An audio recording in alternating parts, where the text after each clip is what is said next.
The past couple weeks have proven something very important to me when it comes to my audience's expectations of, at the very least, the weekly videos that I'm making. Less Magic the Gathering, talk about the Legend of Waifu Breath of My Wallet more, because apparently whether you think I'm speaking a truth about the game that others just aren't willing to talk about, or you think I'm completely full of shit, you're much more interested in it in general when I'm talking about worlds with fake skies than worlds with real ones that happen to have HP Lovecraft monsters or whatever the fuck is going to be in Edge of Eternities in them. Although, you know, still could be Eldrazi. In spite of a few people wanting to claim so in the comments, though, I'm not really a Genshin hater. I just take a look at the game and express when there's things that I don't like about it. Which, to be fair, there's more to talk about than even what I've been doing. From a system to save you from 50-50 losses that honestly would have been statistically insignificant, even if it did work the way that everyone was talking about it working, to half of the recent and upcoming characters being repurposed Pokemon Gachinkas, and a lot of steps in between that you won't hear because you're already in the comment section going, actually Mizuki is based on Japanese folklore, as though Muna and Masharna aren't. But the point here is that when you really look at it, it's easy to think that Genshin Impact just kind of sucks right now, even though, if I'm being honest, there's some actually really great stuff going on in the game lately. The Lantern Rite and Mikawa Flower Festival stories were really good, with Lantern Rite in particular feeling like a better-paced version of the Archon quest in my eyes, with Hu Tao playing the role of Mawika. They expand on characters we know, much like these new daily mini hangouts this version has also added to the game do. There's a lot of good things going on in Genshin, especially story-wise, and this is supposed to be an RPG, so certainly that would be much more important even if the gameplay doesn't feel as fun. Which, in my case, it kinda doesn't, and while that could easily be blamed on the soul-sucking of the artifact grind, I'm gonna try to elaborate on that in a more succinct way that doesn't just blame that one system for it. When you look at the main DPS characters that are the strongest in the game, there's kind of a play pattern that, while there's some variations, follows the same basic flow. Activate elemental skill, do some sort of modified version of normal attacks while the skill is active, reapply buffs from off-field characters while the skill is on cooldown, then repeat. Now, don't get me wrong, it's not exactly a new pattern of play. You could even trace it back to launch a game with D-Luke if you really wanted to stretch the definition, but this play style had more unique variations in the past than you have now. If we take a look at the main DPS characters that have come out in 5.x, we got Mualani, Kanich, Chaska, Mawika, and Mizuki. If we look past how to actually build the characters for a moment, the real aspect I want to point to is the similarities in how the characters actually play on the field. And I will admit that some of the characters have their own gameplay gimmicks beyond just build. Chaska is like Wanderer, but with charge attacks. Mizuki has the gimmick of not even using the normal attack button, and Kanich has a tether thing, but to me at least, creates one of the most original combat loops. But the thing that all these characters have in common as the main DPS characters is the loop of gameplay that's just...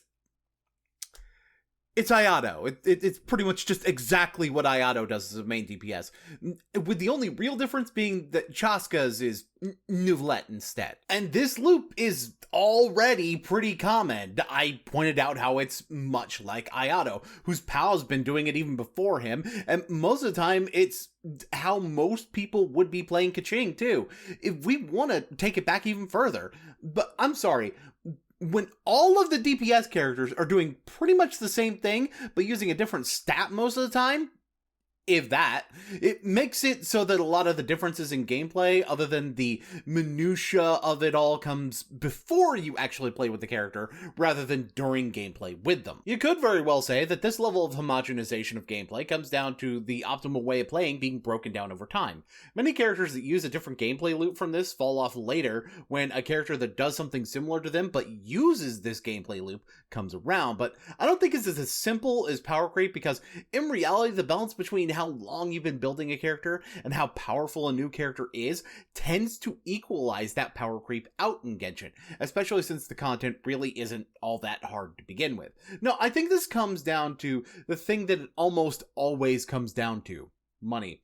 It's just the fact that this is the gameplay loop more people enjoy. So you're much more likely to appeal to as many of the players as possible with a new character if you go with what the majority of people want to do. So that way you get more money from as many people as possible. It's the same reason that we get more female characters than male, and why Genshin isn't really putting in efforts to expand the variety in player model shapes, especially for male characters. But they sure will give the female characters they release shorter and shorter skirts.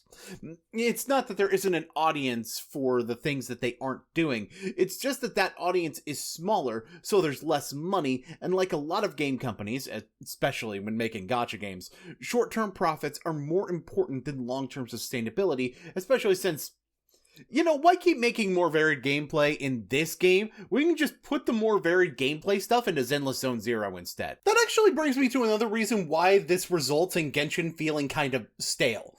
Other games have come out since Genshin has, and while Genshin hasn't remained entirely stagnant in the face of these, games like Wuthering Waves and Zenless Zone Zero, the latter of which is from the same company, mind you, have a lot fresher versions of similar systems. Hell, even looking at the artifact system on its own, Honkai Star Rail is doing that in a more refined way, especially considering how Genshin just got artifact crafting, and it's still dog shit. But I'll talk about that another time. Zenless Zone Zero, for example, rather than having a single skill button, has that button have different functions when building up a meter, and when it gets to a certain point, you launch the EX version of that attack. When you combine it with some characters having a difference between holding and simply pressing the skill button, this on its own creates a level of variety that Genshin doesn't have, and while I don't think Genshin's system natively supports the same amount of variation in gameplay style, I think the fact that what Genshin already has in terms of control input variety is being narrowed down, while other games inherently have more,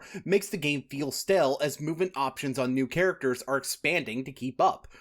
Well, except the new element for the Traveler, of course, who's really just a less feature-rich version of Moika when you really break down the gameplay. Now, I'm sure that in spite of what I said at the beginning of the video, some would still just say, you're just a Genshin hater. But I still play at least a little bit of Genshin every single day, so I'd far from call that the truth. But I've always said being willing to talk about what you don't like about something and still having love for it is a sign of how real that love is. And the people who want to bash anyone who has a negative word to say about it are, in reality, just coping with the idea of what they enjoy not being perfect and supporting it becoming stagnant rather than wanting the thing they like to become the best that it very well can be. In fact, there are some choices in recent character kits that have been super cool while still falling into those typical loops as well. I cited Kenichi as one of my favorite new DPSs because of the tether mechanic, and although there's a lot of the commonalities with what I call the Ayato loop involved, it adds the interspersed skill button presses you'd see from Diluc or Eula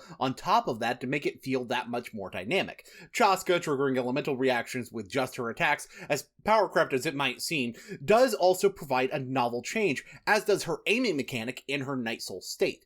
Hell, even Mizuki has a level of innovation with an on-field DPS that involves no button presses, and while I'd argue that not pressing buttons is less fun than pressing buttons inherently, that doesn't mean it doesn't change up the gameplay even within the typical formula. And never mind Mawika's ultimate not using energy, one of the most radical changes since Kokomi's minus 100 crit that I honestly wouldn't mind seeing some other variations on in the future if we're going to keep having parasitic mechanics like Night Soul in the game.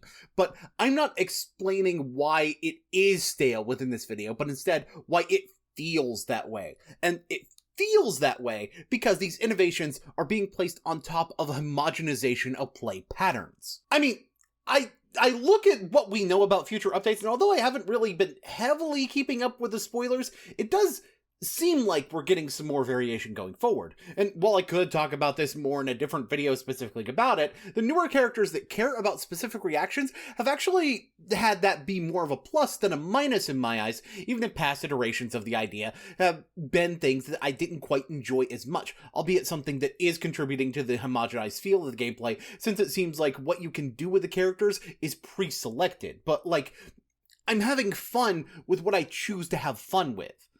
I think the real result here is that the things that I'm choosing aren't really the newest thing all of the time, so I'm kind of left with less to look forward to and more working with stuff that's already here. So what's new doesn't feel quite as shiny for me right now.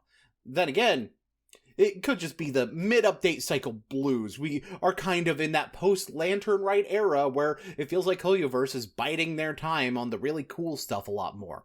But what do you think? Is Genshin on the decline? Is there an upswing coming in a couple of patches that we just don't see yet? Let me know how short this video is and how my gameplay is too fast for you to enjoy it in the comments. And be sure to leave a like on your way out. But until next time, this is the effin' Boonslayer, signing out.